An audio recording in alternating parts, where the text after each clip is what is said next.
Hello दोस्तों, मैं doctor Prem Prakash आज फिर आप लोगों के सामने एक नए वीडियो के साथ उपस्थित हुआ हूँ। तो आज का वीडियो हमारा अस्थमा पर है। अभी बहुत लोगों को अस्थमा की शिकायत हो गई है। हम लोग देखते हैं कि बहुत पेशेंट्स जो अस्थमा के आते हैं उनमें सबसे ज़्यादा कंप्लेन होती है कि मुझे डस्ट एलर्जी, ज़रा सा डस्ट लगा कि मेरा अस्थमा खांसी शुरू हो जाता है। तो अगर किसी को डस्ट इनहेलेशन से यानी सांस लिए और उसमें डस्ट चला गया, तो अगर किसी को सांस लेने में डस्ट जाने से अस्थमा होती हो, दम्मा की शिकायत हो, तो ऐसे पेशेंट्स को पोथोस फोटिडा दी जाएगी। तो इस स्थिति में हम लोग पोथोस फोटिडा ज़्यादातर मदर टिंचर में चलाते हैं। पोथोस फोटिडा की दूसरी है, अगर कोई ड्रंकर्ड्स व्यक्ति जो शराबी हो और उसे अस्थमा हो, तो उसके लिए मेफाइटिस दवा है हमारी। वैसे पेशेंट्स को मेफाइटिस दी जाएगी जिनको शराब पीने के बाद अस्थमा हो जाता हो।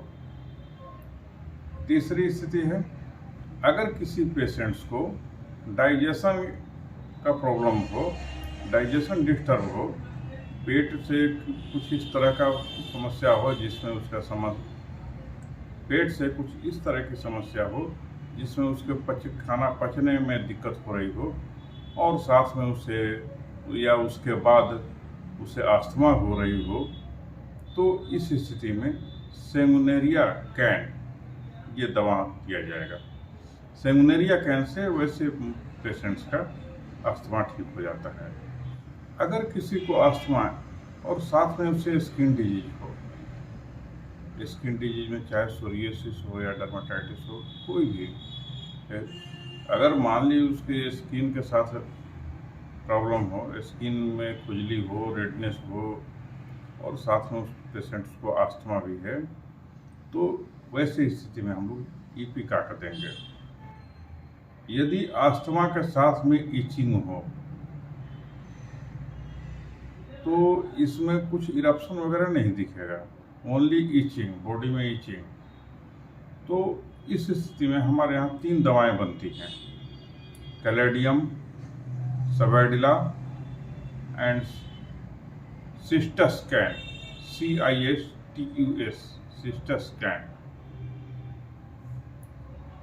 फिर एक स्थिति आती है, अगर किसी को अस्थमा है और वो टोबैको इस्तेमाल करता है, टोबैको स्मोकिंग मीन्स सिगरेट पीना, तो अगर किसी को अस्थमा है और वो सिगरेट पीता है और कहता है कि ज़्यादा खांसी होती है या ज़्यादा दम फूलता है, तो हमें सिगरेट पी लेते हैं तो थोड़ा अच्छा लगता है, सिगरेट पीने से आराम मिलता है, तो ऐसी स्थिति के लिए हमारे यहाँ मर्क्यूरियस दवा है।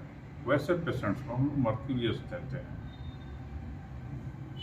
Mercurius means Merc Sol. अगर किसी को अस्थमा रात में आधी रात मीन्स अबाउट 1 बजे रात में शुरू हो और दिन में शाम 4 बजे तक के आसपास रहे, तो 1 AM to 4 PM अगर किसी को अस्थमा ज़्यादा बढ़ा हुआ रहे, इस टाइम में वो ज़्यादातर कहता है कि हमें खांसी हो रही है या हमें सांस लेने में दिक्कत हो रही है, हमें अस्थमा है, तो ऐसे पेशेंट्स को सिप्लिनम दी जाती है। उनको किसी तरह के गंध से अस्थमा हो जाता है, जहाँ कोई सब्जी या कोई फूल वगैरह का जो तेज गंध हो और उस सूंघने के बाद अगर पेशेंट से ये बताता हो कि हमें खांसी हो रही है, हमें दम फूल रहा है, हमें अस्थमा है, तो ऐसे स्थिति के लिए हमारे यहाँ एसेरम यूरोपियम एक दवा है, एसेरम यूरोपियम। दूसरी दवा है सेंगुनेरिया कैन। इन 2 दवाओं से वैसे पेशेंट ठीक होते हैं जिन्हें कोई चीज़ सांस लेना नहीं बल्कि गंध से, वैसे पेशेंट जिनको गंध से अस्थमा बढ़ती हो, तो इस स्थिति के लिए हमारे यहाँ एसाइरम यूरोपियम और सैंगुनेरिया कैम, ये 2 दवाएं हैं। अगर किसी को बहुत ज़्यादा गर्म मौसम में है, जिस समय कि हम कहते हैं ओवर हीटेड हो गए, तो अगर किसी को बहुत ज़्यादा गर्मी से अस्थमा होती हो तो वैसे पेशेंट्स को साइलेसिया दी जाएगी। अगर बात करने से उनकी अस्थमा बढ़ती है, जिस समय उनको अस्थमा हो रही हो, तो उस समय वो बात कम करते हैं, तो वैसे पेशेंट्स को हम लोग ब्रोसेरा देते हैं। अगर किसी को हंसने के बाद अस्थमा बढ़ जाती हो, तो यदि किसी को हंसने के बाद अस्थमा बढ़ता हो, तो वैसे पेशेंट्स को हम लोग आर्सेनिक एल्व देते हैं। वैसे लोग जो बेड पर सोए हैं और सोए में करवट बदले, मीन्स बेड टर्निंग इन एग्रावेट, बेड पर जिस साइड से सोए हुए हैं सिर्फ साइड बदल दिए, तो इसके बाद उन्हें खांसी होने लगी, अस्थमा टाइप से महसूस होने लगा, सांस लेने में थोड़ा दिक्कत हो रही है, तो वैसी स्थिति में हम लोग आर्सेनिक देते हैं। हालांकि आर्सेनिक के पेशेंट्स को करवट बदलते ही उसकी बीमारी बढ़ जाती है। वो जिस तरह रहता है वो एक पोजीशन में ठीक रहना चाहता है, तो वैसी स्थिति में हम लोग आर्सेनिक देते हैं।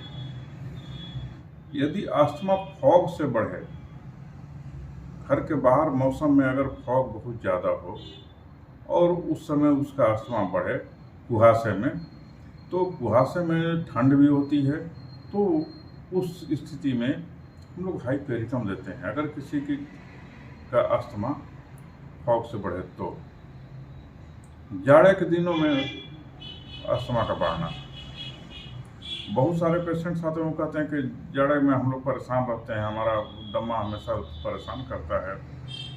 तो इस स्थिति के लिए हमारे यहाँ 3 दवाएं हैं, कार्बोवेट, नेट्राम्यूर और नक्सवोम। इन 3 दवाओं से जाड़े के दिन में अस्थमा वाले पेशेंट ठीक हो जाते हैं। चलिए दोस्तों, मैं आगे और भी अच्छे वीडियो बनाने का प्रयत्न करूँगा।